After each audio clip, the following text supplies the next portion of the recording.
conversa.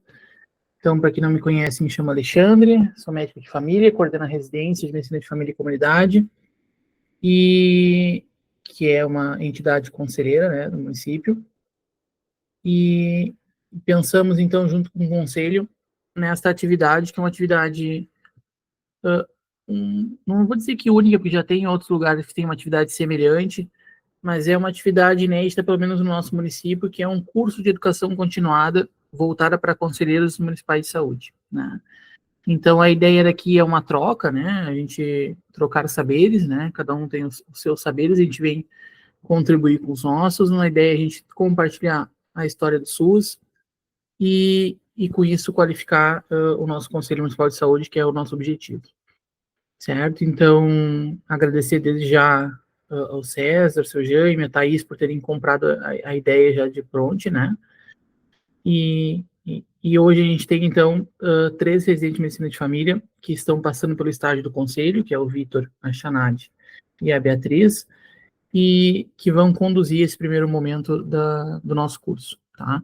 Nosso curso, então, será sempre antes das plenárias, e aí a gente vai sempre avisando nos grupos, né? Ou quando não tiver plenária, a gente não faz o curso, e tem que terminar o nosso encontro às 19 horas para que a gente consiga, então, participar da plenária sem prejudicar a plenária. Certo? Então, não me alongar muito, passar a palavra, então, para o Vitor e para as meninas conduzirem. Obrigado, professor. Então, a gente vai dar início a esse curso, né, de educação continuada. Como o nosso orientador, o professor Alexandre, disse, a ideia é realmente essa troca com vocês, que para a gente é muito rica e tem muito a acrescentar, né, na nossa trajetória enquanto residente de medicina de família e comunidade. Então, eu vou começar a minha fala com essa apresentação que a gente deu o nome de Trajetórias e Desafios, uma viagem pela história do SUS. Eu sou o Vitor Contini e, junto com a Beatriz, a gente vai fazer essa apresentação. Para começar, então, eu gostaria de fazer uma linha do tempo, né? O SUS hoje que a gente conhece, ele não começou agora, né? Isso é uma história de muito tempo.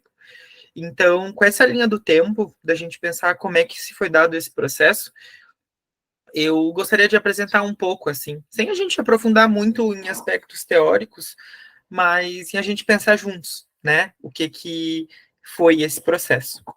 Então, primeiro, lá em 1923, a Lei Eloy Chaves, aí antes, lá na época da República, bem antiga, a gente não tinha o que a gente tem hoje de falar de prevenção, né?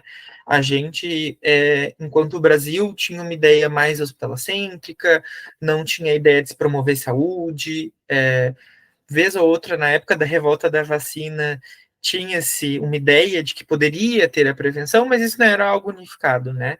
Era mais, a gente vai trazer de uma parte remota, desde lá do Brasil colônia, onde tinha os curandeiros, depois a gente vai passar isso para um saber médico, né, passando ali também pelas parteiras, então isso não era centralizado nem na figura do médico. Com a Lei Eloy Chaves, então, são criadas as caixas de aposentadoria, que nada mais é do que para cada empresa regulamentar que as pessoas que contribuíam, então só apenas os empregados daquela empresa teriam direito, né, a uma ideia de uma previdência, né? Depois, 10 anos depois, as caixas de aposentadoria elas foram transformadas em institutos de aposentadorias, onde elas eram mais unificadas, pelo menos setorizadas por região. E vejam que só lá em 1966, os IAPs, né, eles foram virados o Instituto Nacional. Ou seja, levou um grande tempo até fazer isso. Só lá em 1978, e vejam que nós estamos fazendo saltos temporais, né?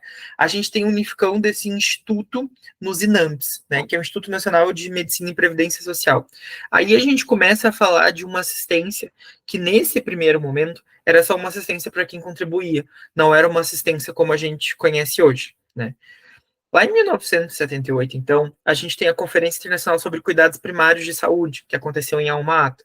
Também é conhecido como a Conferência de Alma-Ata. E nesse sentido, a gente começa a falar sobre uma prevenção em saúde, né? Um cuidado em atenção primária. E essa ideia de fortalecer um sistema de saúde público começa a ficar mais forte. Em 1986, acontece a 8ª Conferência Nacional em Saúde, e isso é muito importante, porque é a primeira Conferência Nacional de Saúde onde existe a participação popular. Antes, não era tão presente a participação popular dentro dessas conferências, ou seja, ela era feita apenas por gestores.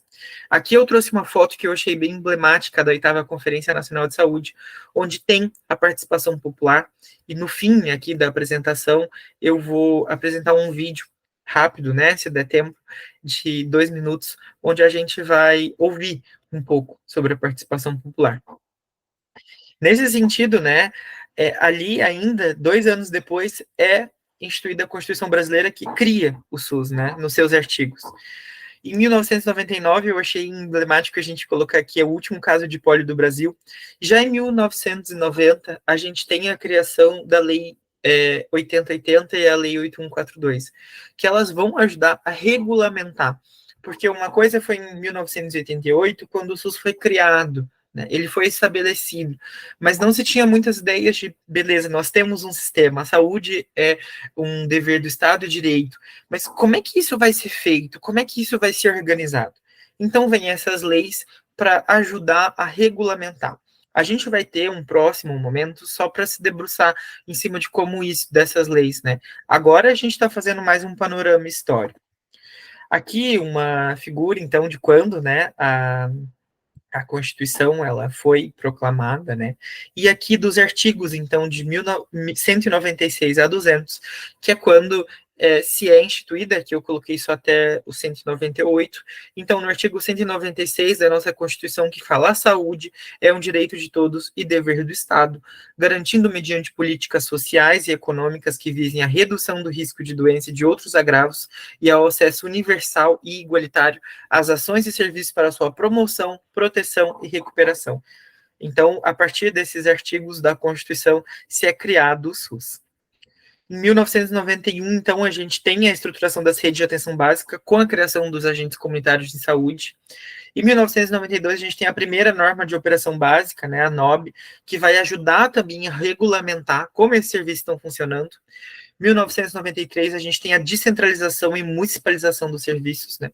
Inclusive tentando organizar essa rede, porque ela era muito centrada na federação, e a gente tem que ter essa distribuição e centralização para que se consiga organizar melhor esses serviços.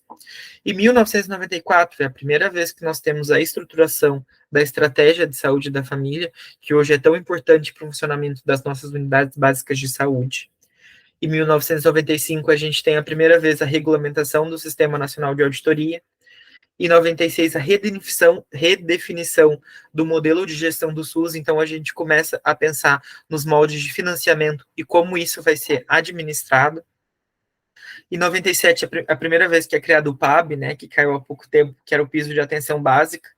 Em 98, o Sistema Nacional de Transplantes, que é tão importante, e hoje os transplantes, eles são via SUS, com lista de prioridade, né, é regulamentado o transplante e doação de sangue via SUS, né, apenas via SUS. Em 1999, se cria a Anvisa e a Política Nacional de Genéricos, que hoje beneficia tantas pessoas, e a Agência Nacional de Vigilância Sanitária também, que regulamenta nossas medicações, boa parte de alimentos. Em 2000, foi criada a Agência Nacional de Saúde Suplementar. Já em 2013, outra criação que é muito importante e se usa muito hoje, é importante, que é o Serviço de Atendimento Móvel de Urgência, o SAMU. Em 2005, é a primeira vez que é publicado o Plano Nacional de Saúde. Em 2006, a criação da Agência Nacional de Saúde Suplementar. Em 2011, algo que é muito importante para a gente, que é a regulamentação do Cartão Nacional de Saúde. Hoje tido também como uma das nossas maiores identificações, né? Tanto pelo acesso ao PEC ou outros serviços. E então eu vou passar a palavra agora à Beatriz, que vai falar um pouco dos princípios doutrinatários do SUS.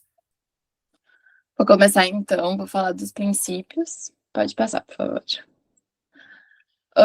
Vou falar sobre cada um, então, a universalidade, a equidade e a integralidade. Pode passar. A universalidade, então, é um direito de todos e um dever do Estado, e sempre enfatizar a importância das ações preventivas para assegurar esse princípio. Pode passar. A equidade, então, que tem como objetivo diminuir as desigualdades, porque por mais que a gente saiba que todo mundo tem direito à saúde, cada pessoa é diferente da outra, então o objetivo desse princípio é, como falam, tratar desigualmente os desiguais. Pode passar. A integralidade, então, que é ver sempre a pessoa como um todo. Pode passar. E agora os princípios organizativos do SUS. A hierarquização e a regionalização. Elas são mais atreladas aos gestores e organizam o sistema.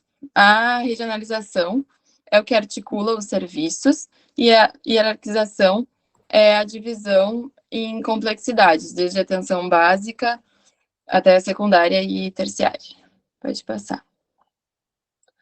A participação popular e o controle social, que então seriam os conselhos, que tem como objetivo, então, formular estratégias e avaliar as políticas de saúde e o seu funcionamento.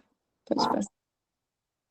E a descentralização, que é a transferência de recursos para as 3 esferas de governo, de forma que os municípios, então, possam gerenciar tanto tecnicamente quanto de forma administrativa, quanto financeiramente a saúde.